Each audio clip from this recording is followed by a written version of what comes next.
Hello friends, in today's video we are going to tell you how to set up name servers in CWP. So once you have installed your CWP, one of the first things you need to do after installing CWP is to set up your custom name servers like ns10.yourserver.com and ns11.yourserver.com. Here is a video detailing a step-by-step guide on how to set up your name servers. First of all, you have to log in to your CWP installation. You have to navigate to DNS functions and edit name servers IPs.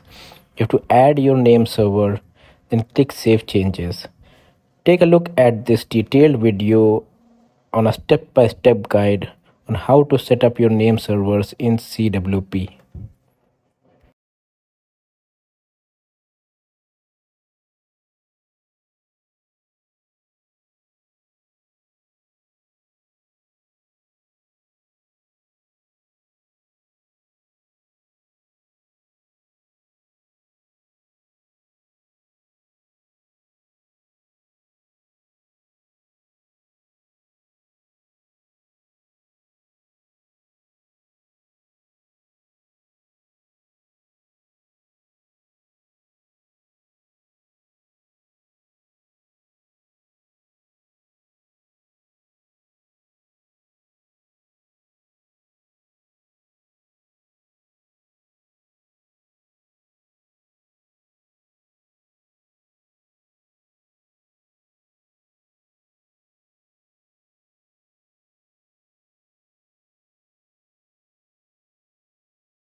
Hope you all found the video informative. Until next time, goodbye.